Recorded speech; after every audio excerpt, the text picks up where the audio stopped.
newspaper.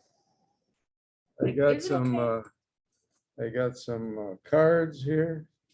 Oh, nice. I brought all kinds of goodies for We you love guys. that. We love treats. Yeah. These are my cards for Oh, nice. whoever is interviewing me. Yeah, Okay. we'll make sure to pass these on to the folks online too.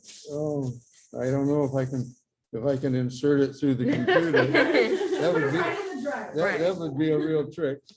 And these are the, Oh, thank these are the you. papers that I Yeah, got we columns saw in. some online. And these are my books, and I would sign them to anyone who wants them signed. We would Oh love my for you to gosh, sign yeah, we would them. love for you to sign them. Because I'm the poet in residence for the Detroit schools, as well as being the A candidate for the board along with 17 other folks. For sure. Let me just make sure that this is up, okay, and then the brightness is up. And who am I So- looking at here? This is Azalea, one of our interviewers. Oh, all right.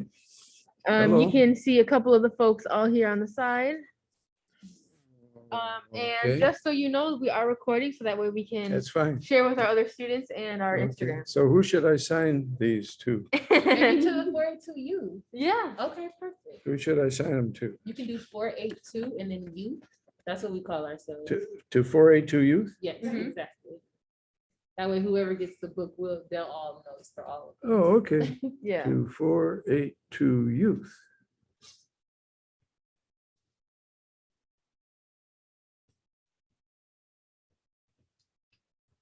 And today is, what's today? Eight. The 25th? Oh my God, 25th already. Yeah. Yeah, 22 to 482 Youth. There's Thank one. you so much. We Okay, appreciate it. to 482 Youth.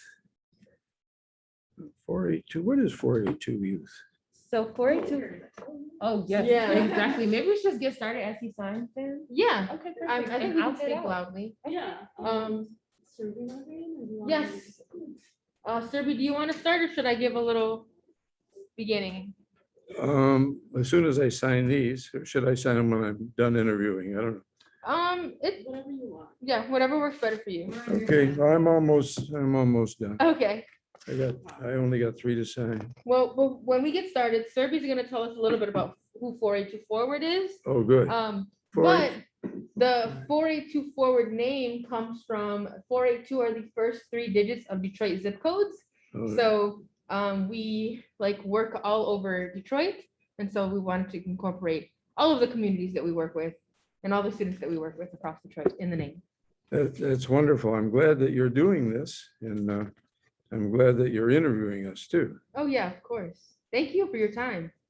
Well, Your second interview. Yeah. I love to talk to kids. That's my meat. I've been doing that my entire life. Sounds like it.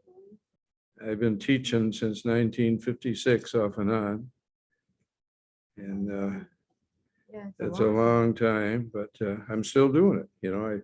I teach over at Frederick Douglass now. I've been a principal and all that fancy stuff, but I prefer being in a classroom, actually. Yeah. What do you teach? I'm teaching poetry right now. I'm the poet in residence for the Detroit Public Schools right now. It's my current assignment. I was the superintendent, for a couple of years back in 2012, 2013, under emergency financial mismanagement. Yeah, I bet that was a trip. Well, it was very frustrating because I was trying to get a reading program in there that the emergency financial manager wouldn't let us do. I was appointed by a good school board then. But later he said he was wrong. That was Roy Roberts. We became friends later, he said, oh man, I was wrong. I should have let you put that program in there. If they had, the kids could read now, but unfortunately it didn't happen. And now none of them can read. And that's why I'm running, because I'm very upset that they cannot read. Pretty infuriating, yes. Well, what's a school district for? If you don't teach kids to read, what else is it good for? We got it. That's why I'm running for the board. It's going to be an uphill battle because I don't have any money behind my campaign. The incumbents have a lot of money. But we'll see what happens. Mhm. For sure.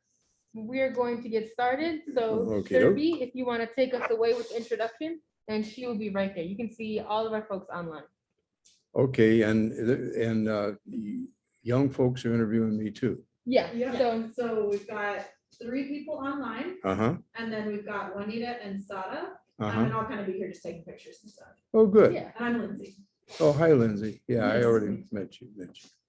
Okay, so should I start? Hey, Serby, go ahead and get us started. Okay, I'm John Telford. I am running for the Detroit Public Schools Community District Board of Education.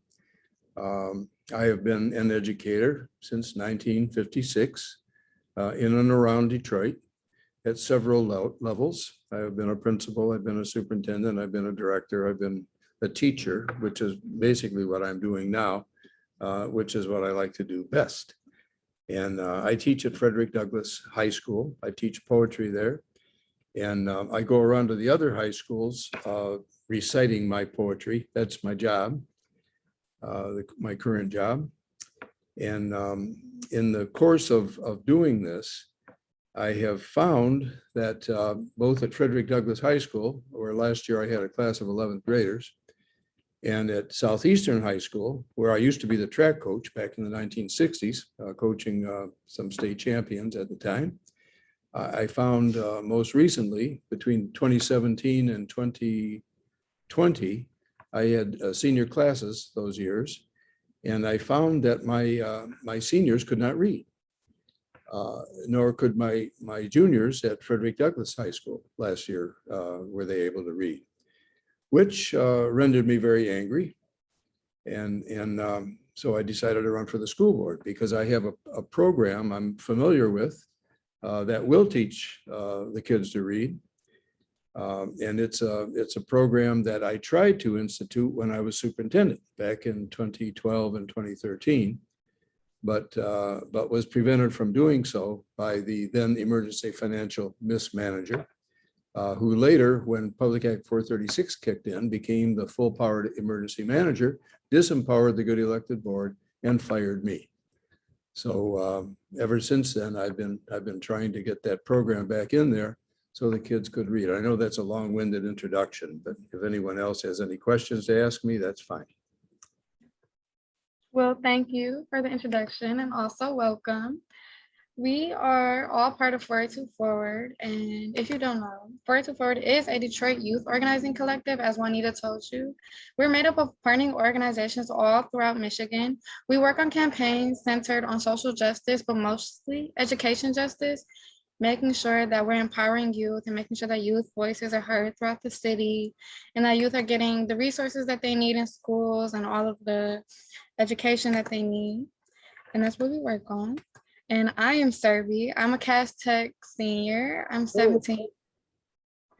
Okay, you're 17, a Cass Tech senior. All right. And I live on the east I side. bet you can read very well too.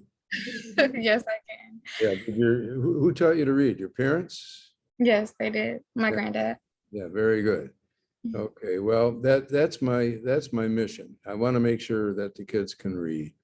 That's good. You know, I should be having somebody from your organization and from some of you guys to come on my show. You know, I have 2 shows. I have a show on WCHB, and Oh, wow. I do that every Saturday morning, and then it reruns Monday evening and Friday evening. And I have a internet television show on WJZZ. That's the one that I would like to bring some of you on, so you can talk about your program and maybe talk about getting this program started so that we can teach the kids to read. Because my concern now, since the 3rd graders can't read, that's very bad. I have a program that will teach the elementary kids to read, and I want to put that program in there in conjunction with Helen Moore's program, which is called Let's Read, and at the elementary level, because the Beyond Basics program that they have now is not working at the elementary level, but it is working at the secondary level. So let's leave Beyond Basics where it is at the secondary level. There are some kids who are saying it's working, so let's leave it at the secondary level. But if we continue to do what they have been doing at the elementary level and they know it's not working, I see that as a form of insanity. You don't keep doing what doesn't work if you know it doesn't work, and then you don't keep doing it. unless you're crazy, and I don't think the board is crazy, but we have some board members up there who sit up there like lumps and haven't been doing anything. So Helen Moore and I, and a lot of my people, I'm a member of the National Action Network, a lifetime member. We go up there and protest. I've been at every board meeting for the past 5 or 6 board meetings saying, why are you sitting up there and you're not fixing this reading program? And they don't give us any answers. So that's why I am running for the school board for that purpose. Thank you. Have I taken up all my time? No, Oh, no. okay, okay. Our last candidate did not talk that much, so. Yeah. Oh, all This right. is good. Okay. I think we just thought of a question. Okay. Do you just want to introduce yourself while you? Yeah, so, Sure. so my name is Sara. I went to Detroit Public School for my elementary middle before I got shut down and refused to the charter, and then I attended the charter. Now I'm an intern with 482Youth, and I've been working with 482Youth since I was 16, and I am going to my master's degree at the University of Detroit Mercy. Wonderful. I was a track coach there for a while. Oh, really? You were? Yeah, I was on the United States national team as a sprinter Oh, wow. many years ago, and Oh, wow. track is actually, I owe my whole life to the sport of track and field. It was DPS that educated me and got me a track scholarship at Wayne State. But I'm a very competitive person, and that's why I'm entering this race. I'm not playing, I'm entering to win. Yeah. I don't have a lot of money to spend, but I do have, some publicity. And I've got a bunch of people who are volunteering for me, including my manager, Willie Burton, who is a police commissioner. So I'm in it to win it. Yeah, know. Thank you. So my question for you, and right now we're gonna basically get into our actual questions for the Okay, interview. sure. But my question for you is, basically, we know that the DPSCD has school board meetings, PTAs, and all that sort of stuff. Mhm. However, if you were part of the board, how would you try to involve parents and more specifically students in decision-making for the district? Well, I've been calling on the parents to come to school board meetings on the radio all the time. And I've also been, I've mentioned too, that I am willing as an objective journalist to have anyone on my WJZZ show who's running for the school board. Matter of fact, a lady just emailed me and said that she wants to come on, and I'll probably be, as many Wednesday mornings that I have between now and November the 8th, I'll be bringing people on to state their platform for fixing the reading program. But that's one of the things that I have been doing and will continue to do. And I certainly welcome anyone, in that regard. Did I answer your question? No, yeah, you did. Azalea, do you want to go ahead and ask your question? Yep. Hello, my name is Azalea. I'm part of the 482 Forward Youth. And my question is, so we know that the school board has a, Where do you go to school, Azalea? I graduated from an online school. So I Online school. attended, yeah, but I did attend DPS school for elementary through middle school. And then I went into homeschooling. Okay, so ask your question. Okay.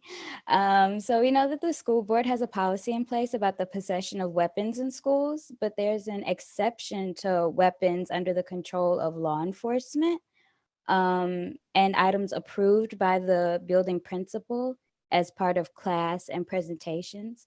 So in light of the recent gun violence that we've seen within schools, do you think that the policy should change to not allow any weapons in and around schools?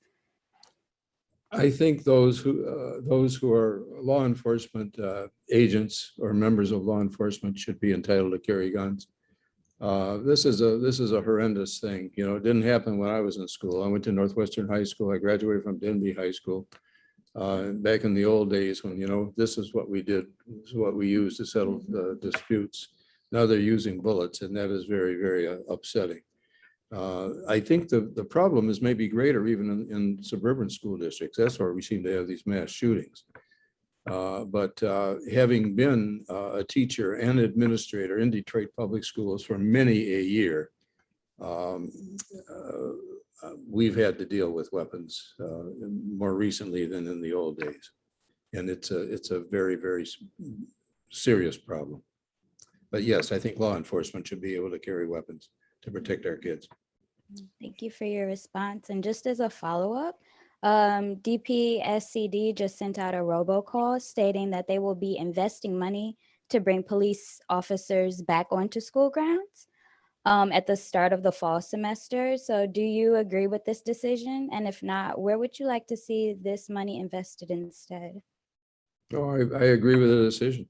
I think our kids need protection from law enforcement, by law enforcement, not from law enforcement, by law enforcement. We're living in frightening times for the children. Yeah, thank you for your response. Welcome. I'll be asking the next question. Okay. So my name is Juanita. I am the youth league organizer for Forward. We have been communicating back and forth. Yes, we have. Yes, and I'm so glad that you're here and we're able to interview you. My experience with 482 Forward is I was once a part of the youth in the youth collective, and now I work for 482 Forward. So just a beautiful full circle right there. Maybe I should be working for 482 Forward. Looks like you guys are doing some good stuff. I like it. I Thank like you. this. So my question is, the state's 2023 budget includes $150 million for mental health within schools.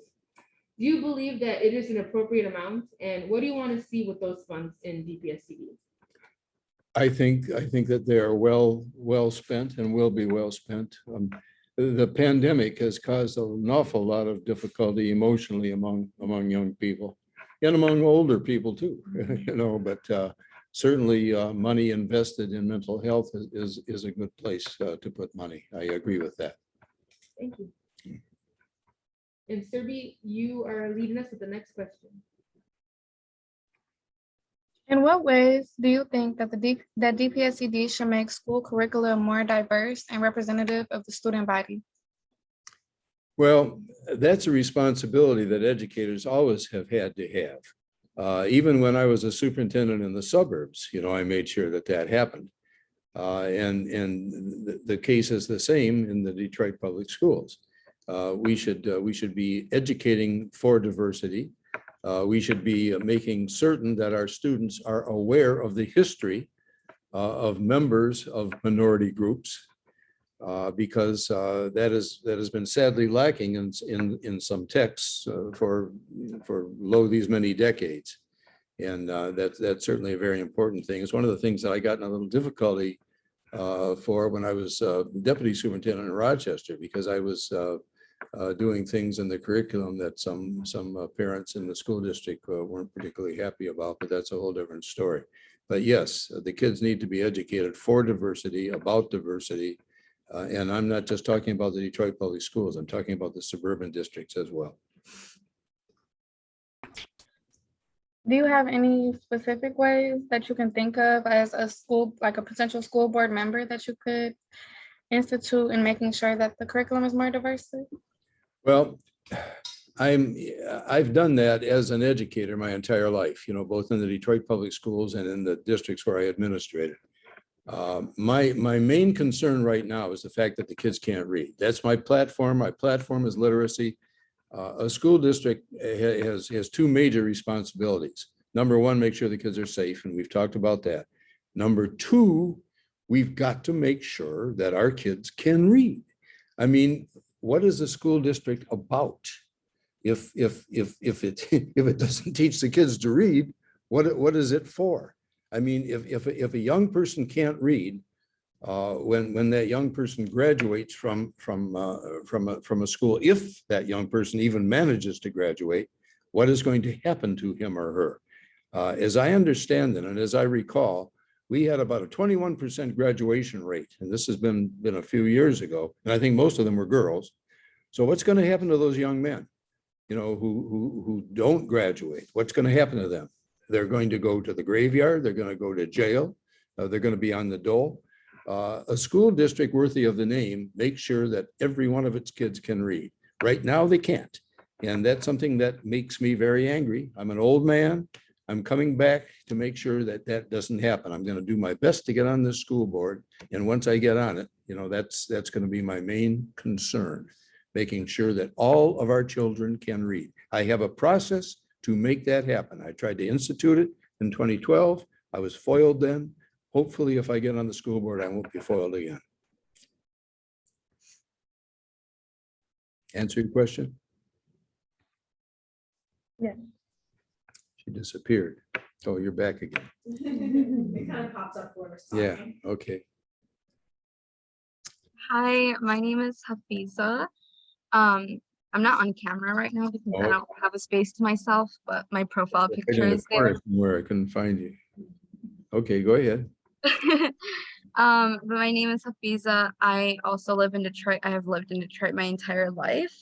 I also have attended DPS schools my entire life. I went to Davison for elementary and middle school, and now I am a rising senior at Cass Technical High School. Yes, tech, you know? There's a lot Okay. of guests. Yeah, Yes. Go ahead. And I am also a youth organizer here in Detroit with 482 Forward and many other organizations. If you've been at the school board meetings, you've probably seen me or heard me at some point. You've seen me and heard me too, because I've been kind of noisy there. But my question is, what is your stance on the current uniform policy in DPSCD? Do you agree with the uniform policy, or do you disagree with the uniform policy and believe that it should be removed? And alongside with that question, what is your stance on the current strict dress code as well? I've never had a real deep concern about what kids wore, but I guess it's probably not a bad idea. I guess if I had to make a decision about a uniform policy, I would vote in favor of it.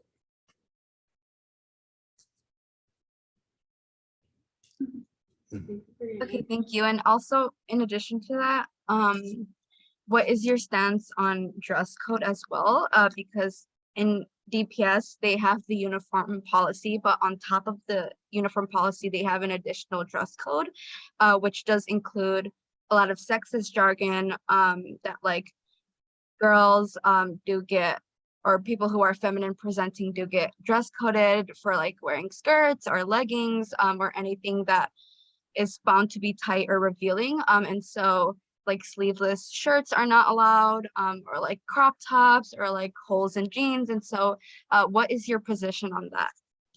If that's the policy of the school district, I would go along with it. I don't have a strong opinion on that topic, but I would go with the school's dress code and approve of it. Thank you for your answer. So our next question has to do with what DPSCD just voted on. So recently DPSCD just voted to acknowledge Pride Month in the school calendar. It voted what? I didn't hear. I'm sorry, they just voted to acknowledge Pride Month within the school calendar. 5 months Pride within Month, 5 months. It's like LGBTQ pride. Pride. Oh, okay. So they just voted to acknowledge that within the school calendar. How will you stress the importance of advancing LGBTQ plus equity in the classroom? 100%. Absolutely. I totally support it. Do you have any ideas of like any processes or programs that you'd want to implement?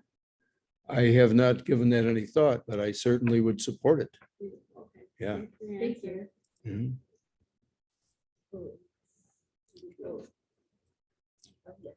Survey, you want to go ahead and ask the next question? Should I ask a question? Oh, no. Oh. Survey on the. Oh, so, sir, I thought you said sir. Okay. Oh, okay. Is she I there? can go ahead and ask if she might be having. Wait, I'm sorry, my internet cut out. I think she's here now. I'm sorry. Okay, so my question to you is, how would you increase language accessibility within DPSCD schools and in communication with families? Language accessibility. Yes. What specifically do you mean by language So accessibility? DPSCD is composed of a lot of families that are from different backgrounds. We Oh, are a, okay, you're talking about English as a second language. Yes, yes, we should make all kinds of opportunity for that. We have a strong number of folks in Southwest Detroit whose native language is Spanish. And we have some others as well in some other languages. We've got to do everything we can to serve 100% of our kids. That's a real challenge, but that challenge has to be met. I agree with you, but do you have any ideas on how you could increase that language accessibility for those families where English is not their first language? I'm not an expert in that area, but I would certainly say that we should probably make sure that there is a cabinet level person at the superintendent's level who speaks as his or her native language, Spanish, and some of the other languages that are spoken in the city of Detroit. So that representation at the very top level of non-English speaking folks is in the school district. That I would say, and that would be something that I would support on the school board. Thank you. So during the final weeks of classes recently, Detroit schools had to end their days early due to the hot weather and having no AC within their facilities. Having no AC in some of the school facilities that DPSCD is part of isn't like the only issue in terms of our facilities underperforming. How do you think this issue can be addressed by the DPSCD board? Well, if it's too hot to teach and it's too hot to learn, we can't do it on campus. It would have to be the way we're doing this right now. Right, and they did do that during the last days, and they also added options of extending the days. However, not everyone has access to computers or even just like a private space to be able to learn. So do you think there's any solutions that the board can have in terms of like tackling these issues with the facilities? Well, these are limited access. These are problems that not just Detroit Public Schools face, but every school district. And certainly, we should get computers in the hands of these kids any way we can, via grants or whatever. I want to see a grant to teach secondary teachers to teach reading, because we've got kids at the secondary level now who have been in the school district practically their entire school life, who can't read because they didn't learn in the third grade. And now here they are, your 10th, 11th, 12th graders who can't read. So we should have secondary teachers being taught phonics and being taught how to teach these kids how to read in addition to their regular subject matter. Now, this is a real challenge for teachers. And I know a lot of them would argue about it. Hey, you're going to give me another job now on top of the one I've got? Yes, I am, because I don't want any kid to leave this school district unable to read. And right now, not only are they doing it, they have already done it. There are kids out there right now who can't read. They came out of our school district. And that, if I sound mad, I am. It makes me sad, but it makes me madder than sad. And that's why I'm running for the school board. My main concern right now is literacy. Literacy is my platform. Literacy. I'm a poet and a poetry teacher, but that literacy is part of that too.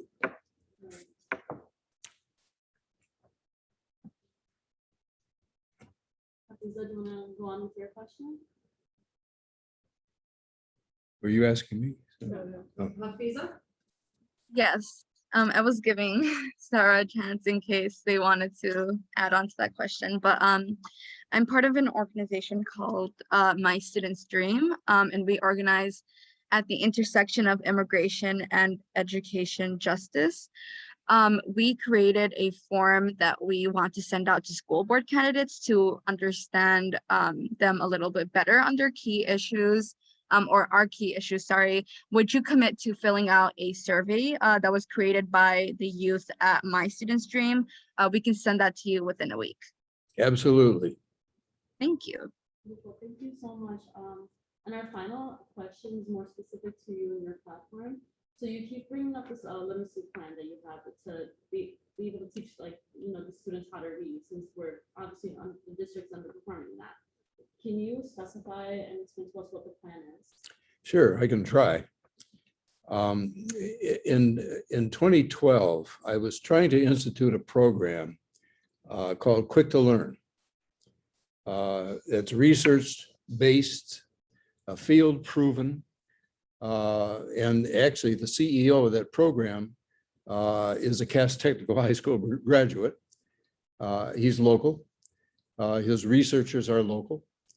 And with this current administration, they took the program to the current administration, and the then deputy superintendent that they brought the contract to tore it up under their nose.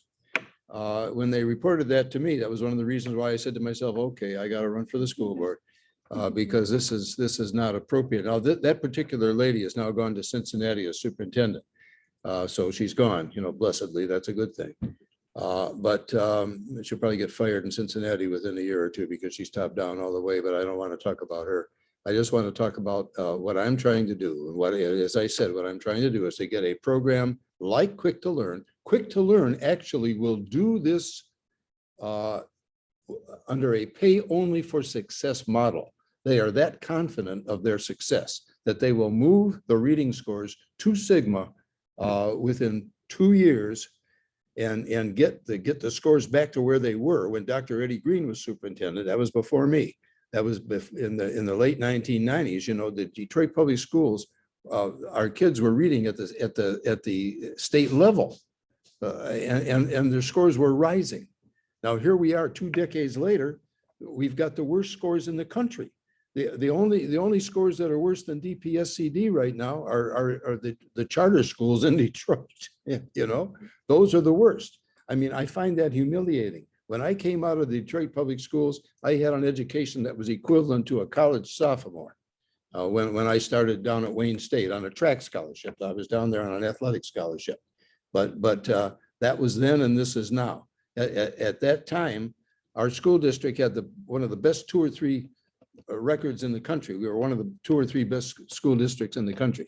Now, the kids out here today deserve the same education that I got almost 70 years ago. And that's why I'm running for the school board, because I want to make that happen. And if I don't, it won't because I didn't try. This is going to be the last thing. If I do this, will be the last thing I do. I'm coming back to do that. Do you think the lack of the literacy within like DPSC also co-mines with the lack of access to teachers and just educators in general? Yeah, there are things that happened in the schools that I was going to reinstitute. I was going to put civics back in because the kids don't understand the governmental structure. That's why so many of them are voting for Trump now, or their parents are. And the other thing I was going to do was to reinstitute traditional grammar, because when you have kids who have dialectical problems, and many of our kids do, the only way you're going to deal with those dialectical problems is via traditional grammar, period. That's the way I was taught. I didn't have a dialectical problem. My father was born in Scotland. My mother was born in Denmark. She didn't speak anything but Danish till she was 5. But I grew up speaking the English language the way the guy on television talks. And that's what I want our kids to be able to do. And I want them to be able to write like Hemingway. Our kids are smart. There isn't any reason why they can't do this with the appropriate instruction. And there are teachers who have not been taught to teach traditional grammar. One of my many comebacks of the Detroit Public Schools, Betty Hines was a principal over at Southwestern. She brought me back to coach track and teach English. I was in my 60s. I came back and I did it and had a lot of fun. But I was teaching the teachers how to teach traditional grammar because they did not know how to do it. And the lady came from downtown and said, that man's teaching diagramming up there on the 3rd floor. He shouldn't be doing that. And she said, oh, leave him alone. It's working. It's a pilot program. Our kids are learning because of this. But it wasn't anything new. I was doing what I had been teaching in 1956. That's what we have to put back in. Why they ever took it out, I don't know. But I was trying to put it back in. And like adding this back into the lesson plans within the district, do you think that like requires a training for the educators to go through before like the semester begins? That would be a very good idea. There are so many battlefronts to fight on just at the school district level. I mean, which one do you tackle first? I learned to play the violin at Estabrook Elementary on Linwood and McGraw in 1943 when I was 7 years old. They don't teach violin anymore. We've got to enhance the art and music program, and we have to enhance the athletic program. I mean, I owe my life to athletics. I don't know if I'd have stayed in school if it hadn't been for track and football and other things that I was doing. And some of the kids that I was coaching, the only reason they were coming to school was they were on my track team. Extracurriculars are very important, whether it's chess or whether it's music or whether it's art or whether it's athletics, football, basketball, all of those things. That's what a school district is. It's multifaceted. A good school district is. That's what I've got against the charter schools, because they don't have all these programs. We have them. Public education is the cornerstone of democracy. Public education, traditional public education. The way you were educated, the way I was educated, that's what we want for our kids. That's what I want for them. But basically, they've got to learn how to read. You know, I keep coming back to that theme, because if they can't do that, what else can they do?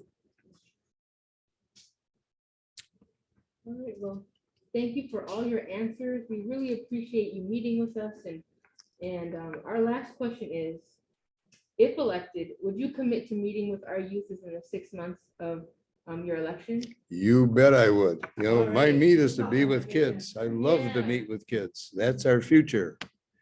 Awesome. Well, we really appreciate that. And we appreciate your openness to meeting with us, because we want equitable education for our students. I can tell you do. I think I should be more closely affiliated with you guys. Keep in touch with me, and Oh, I yeah. would like to bring you on my show, some of you, Yeah, I think our students would really enjoy that. after November the 8th, because I'm going to bring some of my fellow candidates on the show, because you have to do that. I'm being objective. I'm giving them all the same chance. Managing the journalist hat and the candidate. Right, exactly. Okay.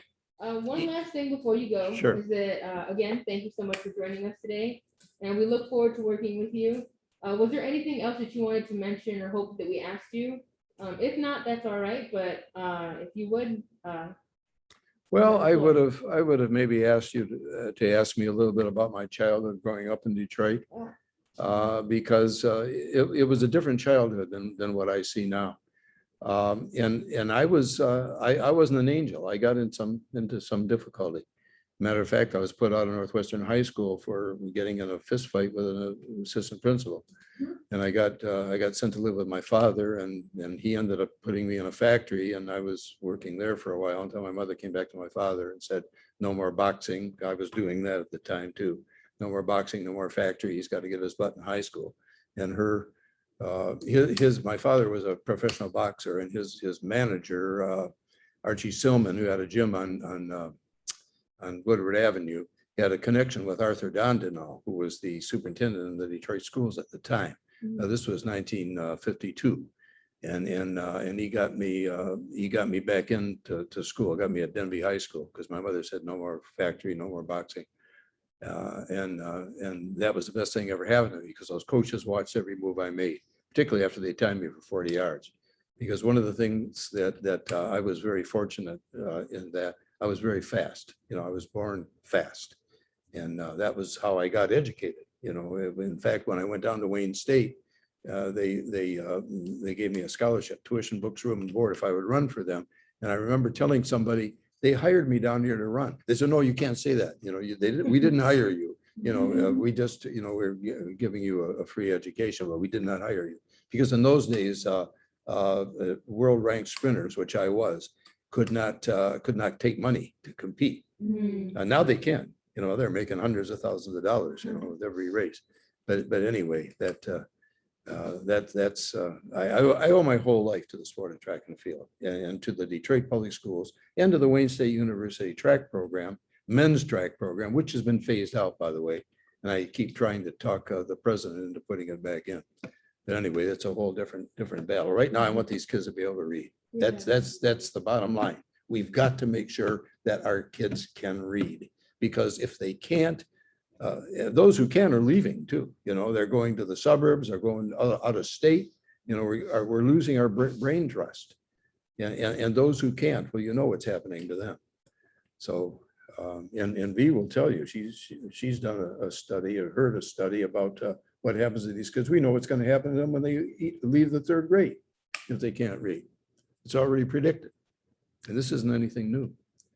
But in 1999, our kids were reading at the state average, despite all the social problems we got in the city. That's where they were reading, and the scores were rising under a good superintendent. They took us over because we passed that $1.5 billion, and they were looking at that money with hungry eyes. And here we are 2 decades later, in $3.5 billion in debt, and the kids can't read. So why am I mad? I'm a lifetime Detroiter is why I'm mad. I don't like what they've done to our children and to our city. And until we teach them to read, we're not coming back. As the schools go, the city's gonna go. Okay. I want to join up with you guys. Yeah. I like what you're doing. We've got more stuff coming up. Did you get our email about the candidate forum on October 21st? Yes, I did. And then I want you to send me more information about it. Where's it gonna be? Focus Hope. It's gonna be at Focus Hope. Sorry, not 21st, 2020. Yeah, I put it on my calendar, but I wanted to ask you more questions about it. I will be there. Yep. I want to be I there. think we're probably gonna have 12 or 16 candidates there. Good, Most good. people have said yes. Yeah, well, I definitely want to be there. It's gonna be fun. Anyone who's a candidate who says no, forget that candidate. I Why mean, why not take the free? Yeah. precisely. Yeah, Yeah, we agree. okay. So that's the big thing we've got coming up. We're also gonna be offering some bus tours for candidates. Where parents and youth, we're gonna take the candidates around on a bus and talk about like the different areas of Detroit and why they, like what they wanna see in the schools and stuff like that, so. I don't know if I need to see that because I've been all over You're the very schools. familiar. It's a You good know- chance to connect with parents. You know, I taught at, I coached and taught at Denby, Southeastern, Finney, Pershing, King, and Southwestern, Wow, and then back to all Finney. over. Yeah, I've been all over. And I administrated in several buildings in the city and also downtown. I was an executive director under Burnley for a while. So, yeah, I mean, I know the city like the back of my hand. I've lived here since 1936. You know, I mean, I've been, you know, I was born here, raised here, the whole 9 yards. And it just makes me so mad to see what's happening now. I mean, it is outrageous that our kids can't read. I mean, a school district with 50,000, almost 50,000 students has not taught them to read. We're the biggest school district in the state of Michigan. And when I was in the school district, there were 4 times as many of us. We all had almost 200,000 kids. Yeah. Now we've still got 100,000, but only 50,000 are going to DPS. The rest of them are in charter schools and they're getting educated worse, if that's possible. So we've got some work to do as adults. We're supposed to be taking care of these kids. We're the adults. Yeah. They're counting on us and we're not doing it. That's why I'm running for the school board. Thank you so much. Thank you, Thank you. sir. Thank you. Appreciate it. It's nice to do one in person. Yeah. Thank you for your time. Thank I you. love what you guys are doing. I Well, love it. Thank you. We'll keep you updated and posted on what we do next. Please do. Please do. And we're excited about the books. Yes. very excited Oh, about it. yeah, you like those books. That's awesome. Thank Don't you show so them to much. your little kids. They're kind of R-rated. Oh, my God. It's kind of an autobiography in verse.